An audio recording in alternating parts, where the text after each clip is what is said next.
Sunday School class. Welcome to another week of reading through the Jesus Storybook Bible. Last week there were supposed to be 2 videos, but I think only one was uploaded. And so hopefully this week you'll be able to catch up from the one from last week and then also this video as well. But if you get this one first, then you can go back and watch the other one. Yeah. So today's story is called A New Beginning, and it's Noah's Ark from Genesis 6 to 9.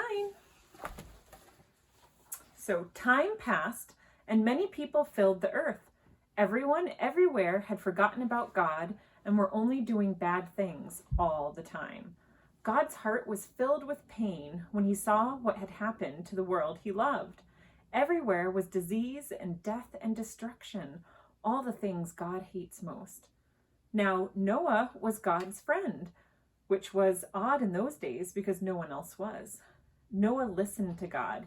He talked to God. He just loved being, that's Noah. He just loved being with God, like you do with your best friend. You can see Noah right there. Noah, God said, things have gone wrong. People have filled my world with hate instead of love. They are destroying themselves and each other and my world. I must stop them. First, we'll build an ark. Do you know how to build an ark?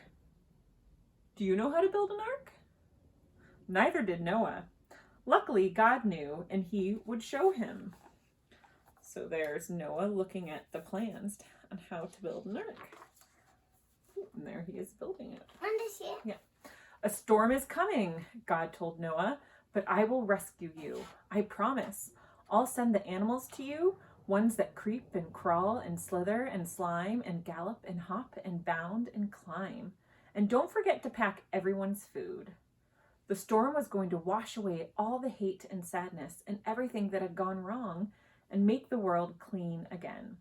God had thought up a way to keep Noah safe, but Noah would have to trust God and do exactly what God told him. So Noah built an ark, short for a very large boat.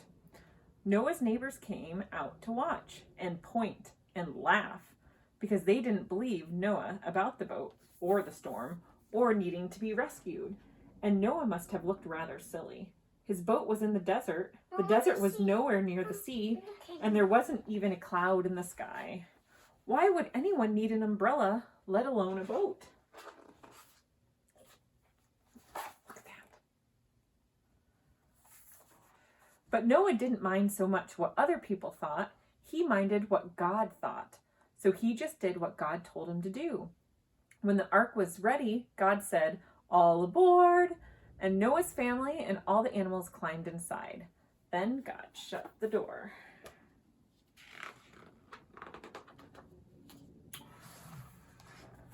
And it started raining for minutes that joined up into hours, that joined up into days, that joined up into weeks and weeks. And the rain joined up into puddles, that joined up into rivers, that joined up into lakes, that joined up into a flood that covered the whole world. Their boat that had once seemed so big suddenly seemed very small.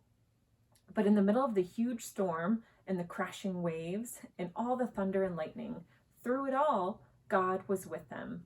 And God kept them safe for 40 long days and 40 long nights. Finally, the rain stopped. The sun came out and Noah threw open all the windows. "Hooray!" everyone shouted.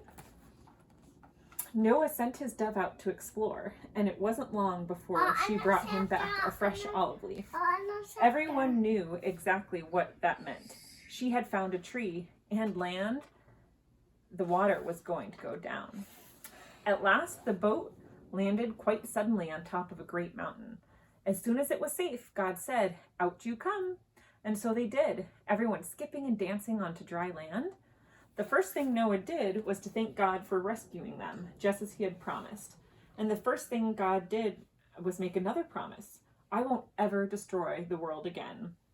And like a warrior who puts away his bow and arrow at the end of a great battle, God said, "See, I have hung up my bow in the clouds." And there in the clouds, just where the storm meets the sun, was a beautiful bow made of light. It was a new beginning in God's world. It wasn't long before everything went wrong again, but God wasn't surprised. He knew this would happen. That's why, before the beginning of time, he had another plan, a better plan. A plan not to destroy the world, but to rescue it. A plan to one day send his own son, the rescuer. God's strong anger against hate and sadness and death would come down once more, but not on his people or his world. No, God's war bow was not pointing down at his people. It was pointing up into the heart of heaven. And there you can see that rainbow. So when you guys go out and you see a rainbow in the sky, what do you think about? Good. You think about God? Yeah. I think about God's love for good. us. Oh, you think it's good when you see a rainbow? Oh, on the chapter. Yeah, well, we'll do another chapter for next week. But yeah, Noah, he listened to God. And is that something we should do too? Uh-huh. People were kind of mean to Noah when he was building that ark. They were laughing at him, thinking, this is silly. Why are you doing this? You know, they probably didn't think that God was real and that he shouldn't be listening to that. But he knew that God was real and he knew that he should listen to him. And it worked out, didn't it? Because God saved him in that flood. Well, thank you again for joining us for this week. You can go now and see the Jesus Storybook Bible coloring book. And it looks like I think we have 2 pages for this week, or a front and back. But it says, God told Noah, bring all the animals on board. And then all through the storm, God kept them safe. So you can have fun coloring that, and then maybe put it up around your house to remember. We'll see you next week. Thank you. Bye. Is this